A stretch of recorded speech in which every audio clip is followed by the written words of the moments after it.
Welcome to The Explainer. Today, we're going to talk about something super important, how to build young athletes. But here's the twist. We're not going to do it by grinding them down with boring drills. Nope. We're going to focus on the building blocks, the fundamental movements, and, actually make it fun. So let's kick things off with a big question. One that I'm sure every coach, every parent of a young player has asked themselves. How in the world do you build their skills without, boring them to tears with the same old repetitive drills? How do we build them up without accidentally crushing their love for the game? It turns out the answer is all about changing how we think about coaching. And this quote from the president of the World Association of Basketball Coaches just nails it. Learning is a change in behavior due to an experience. It's not just about what you tell them to do, it's about the experience you create for them. That's our whole game plan for today. All right, so here's how we're going to break it down. We'll start with a new coaching philosophy, then get into mastering movement in the ball. After that, we'll hit the foundation of balance, talk about making fitness fun, and wrap up with playing smarter. Let's dive in. Okay, Section 1, the new coaching philosophy. This is all about a huge shift in thinking, moving away from old school drills and into game-based activities. So look at this comparison. On one side, you've got the old way, the technique-centered approach. This is all about creating the perfect form, teaching skills in a vacuum. Honestly, it can be pretty boring. But on the other side, you have the game-based approach. This isn't about building a perfect robot. It's about building a smart, adaptable player who can solve problems on the fly. It's learning inside the game, which, let's be real, is way more fun and way more effective. And this is so important. The goal here isn't to create the next big superstar by the time they're 10 years old. It's not about that at all. The real goal is to build a competent mover, someone who is comfortable in their own skin, who can run, jump, and change direction with confidence. The fancy plays? They can wait. Mastering their own body? That's the real prize. All right, on to part 2, mastering movement and the ball.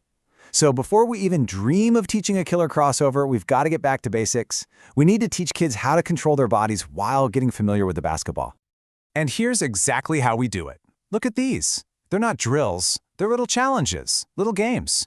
Instead of just running, let's try walking on our heels or our tiptoes. Let's do some butt kicks or high knees. You can do body wraps with the ball around the head, the waist, the knees. And the statue game? A total classic. You dribble around, and when the coach yells freeze, you have to stop on a dime. It's a blast, but it's also secretly teaching balance and body control. Okay, let's get specific. I want to show you one super simple but incredibly effective game called the jackhammer. This is a perfect example of how to turn a basic dribbling drill into something way more engaging. It's so easy. First, you have them dribble the ball high, then dribble it low, down by their ankles, then dribble it super fast, and you just keep calling it out, like a leader. High, low, fast. What are they learning? Well, they're learning ball control, how to change pace, and they're learning to listen. And the best part? No one's standing around waiting for their turn. It's just pure, high-energy fun. Moving on to Section 3, and this one is huge. We're talking about the foundation of everything, balance and coordination. Seriously, think about it. Every single skill in basketball, shooting, defending, pivoting, it all starts right here. If this isn't solid, the whole house of cards comes down. And a massive part of this is a fancy word called proprioception.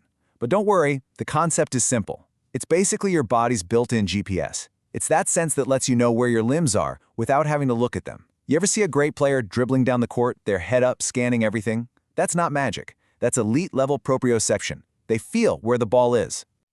So how do we train that? Well, here are some awesome ways.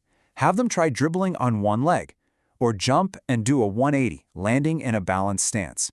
Or, get this, dribble with their eyes closed. That directly works on proprioception. You can even try two-ball dribbling. And then there's the fisherman game. A player in the middle tries to tag everyone as they dribble from one end to the other. It's basically tag, but it's teaching them to protect the ball, change direction, and stay balanced all at once. Okay, Section 4, fun, fast, and fit. Let's talk about conditioning. You know, the part of practice that kids usually dread? How do we get them in shape without just running them into the ground with endless, boring laps? The secret is simple. You disguise it as a game. This quote says it all, doesn't it? Conditioning for kids should never be boring laps. It must be disguised as fun. The second it feels like a chore, you've lost them. The goal is to make fitness a natural byproduct of having a good time. It's a challenge that's fun, that also happens to make them faster and stronger. So what does that look like? Instead of suicides, how about a relay race or an obstacle course? For change of pace, have them dribble, and on your signal they have to switch from slow to fast or fast to slow. And for reaction speed, this one is great. Have them start from a weird position, like sitting down or lying on their stomach, and then sprint to a ball on your whistle. It builds that explosive first step. It's all competitive, it's fun, and it's incredibly effective. All right, our last section, number 5, playing smarter, not harder. This is where we tie everything together. We've built the physical tools, now we have to connect them to the brain. It's about teaching them how to think the game. Yeah, the whole point of these activities is to put players in situations where they have to make a choice, and they have to make it fast. We're moving past just doing the move and into the why and when of the move. This is how you start building that all-important basketball IQ. And how do we do it? We create a bit of structured chaos. One-on-one games all over the court teach spacing. Uneven games like a 2-on-1 or a 3-on-2 are amazing because they force quick decisions, or even a simple game of keepings off, keep away. All of these things put players in a spot where they have to read the defense and decide in a split second, do I pass, do I drive, do I shoot? I mean, take a simple 3-on-2 situation. This might be one of the best teaching tools out there. The offense has the advantage, right? But they have to make the right play to actually score.